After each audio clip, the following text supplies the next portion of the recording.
Welcome to Untamed and Unfiltered Wellness, the podcast where we're tearing up the rule book of conventional wellness because one size fits all never fit anyone. I'm your host, Joe Swenson, integrative health coach, herbalist, and the CEO and founder of Olivia Bell, a comprehensive lifestyle wellness company. Today's episode is for all of you out there who are dragging ass right now. You got 7 hours of sleep, maybe 8 or 9, lucky one, but you still feel like crap.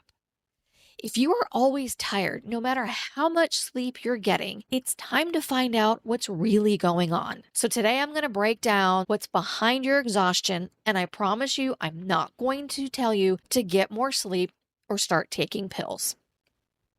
Here's the deal. If you're sleeping enough, and by enough I mean the right amount for you personally, and you still feel like a zombie, your fatigue is likely not about your sleep. It's about how your body processes stress, blood sugar, and inflammation. There are 3 common culprits that I want to share with you today. They are cortisol dysregulation, blood sugar imbalances, and nutrient deficiencies. Cortisol dysregulation deals with the HPA axis. I promise I'm not going to get sciencey on you, but what I am going to tell you is that this is directly related to chronic stress. It doesn't matter if that stress is mental, emotional, or physical. It will jack up your cortisol, making it spike at the wrong time and crash too low. And what happens is your sleep cycle gets disrupted and your energy will drain, even if you've technically slept. Blood sugar imbalances, however, has to do with spikes and crashes in your blood sugar. You had that morning muffin or that late night second glass of wine. I'm not saying anything. What happens is you're creating an energy roller coaster. Your blood sugar will go up at the wrong time and dip at the wrong time. I know for me, if I have that second glass of wine, it is waking me up in the middle of the night and I am not going back to sleep because my blood sugar is dipping. It's waking me up and it's pushing my adrenal glands to work overtime. Nutrient deficiencies are a lot more common than you may think. If you are a meal skipper, if you're intermittent fasting, or if you're not eating enough food, this could be you. Your cells need certain nutrients in order to make energy. When they don't have those nutrients, no matter how much you sleep, you're never going to have enough energy. It's really important that you are eating foods that are rich in magnesium, B vitamins, iron, and CoQ10. If you are running low on energy, your body's energy production tanks are either empty or running close to empty. It won't matter how many hours of sleep you're getting. Your cells don't have enough to make the energy your body needs. Here are the takeaways. More sleep does not mean more energy, especially if you are stressed out and your system is fried. When and what you eat matters just as much as how much you sleep, and your cells might be starving for the nutrients they need to make energy. If you've gone to your doctor lately because you have some concerns, because you're always tired, and your blood work has come back fine or normal, consider getting a second opinion from another doctor.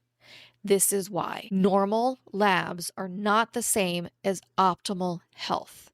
You need to keep digging into what's causing your fatigue.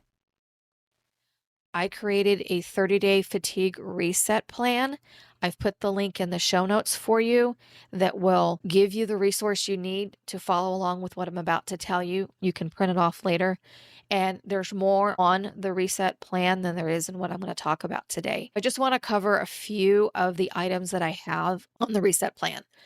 The first one is going to piss off some of you. The first meal I want you to have in the day is protein rich, and have that before you have coffee. Sorry, folks, if you're like, screw that, I'm having coffee first.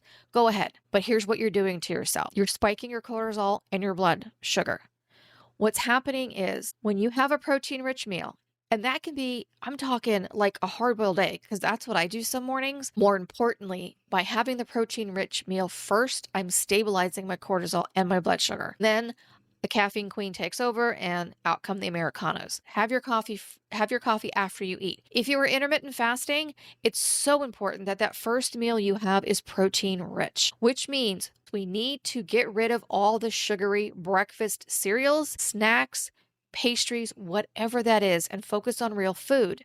Ditch the croissants, the pastries, bagels, donuts, toast, I want you to ditch it at least for 30 days. Can you try that? And to see if it's going to make a difference on your fatigue? If you focus on real food, nuts, grass-fed jerky, shake things up, have hummus with vegetables or eat some beans. Whatever that is, try something that's going to stabilize your blood sugar and your cortisol. Another quick thing that you can do is try to get sunlight as soon as you wake up. The National Institute of Health did a study in 2022 that talks about circadian rhythms, and what they've shown is that natural light first thing in the morning will help reset your circadian rhythm and your cortisol patterns. If you have a busy morning, and as you're trying to figure out this fatigue, I'm going to be honest with you. I don't care how much sunlight you get, just get some. Let's just start with just get some sunlight, and then we'll worry about the quantity at a later time. One big important thing you can do is to start a food journal. And I'm not talking how much you ate and all that kind of stuff. What I'm talking about is what you ate and what time you ate it, and how was your mood and how was your sleep. If you have a wearable like a Whoop, Apple Watch, I have an Aura Ring, and I use that to track my food, my sleep quality, and my mood. What I do is I'm tracking what I'm eating at least 4 to 5 hours before bed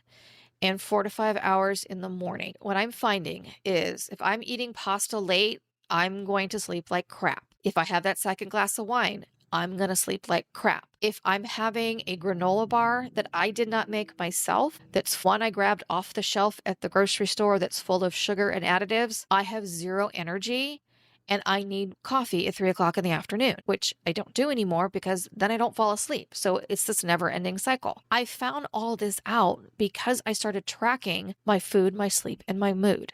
Really consider doing this if you haven't done something like this before. If you want to add supplements and herbs, go right ahead. What I'm going to caution you to move yourself away from melatonin because your body produces it itself. As you keep taking over-the-counter melatonin, you're forcing your body to not create its own. What you can do is focus on magnesium, and magnesium glycinate is the version of magnesium you want. There's many out there, but focus on magnesium glycinate, glycinate,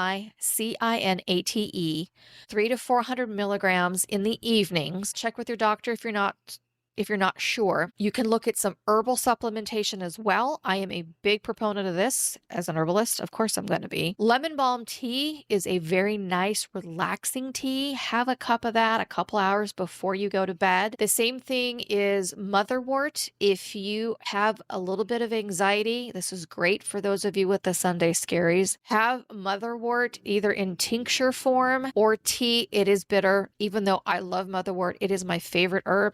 I do have to add honey to the tea, but look at having motherwort for anxiety, or if you're starting to feel your heart pounding in the evenings. You can look at ashwagandha, taking that during the day, because that will help with some cortisol balances, and that's some good support for your cortisol.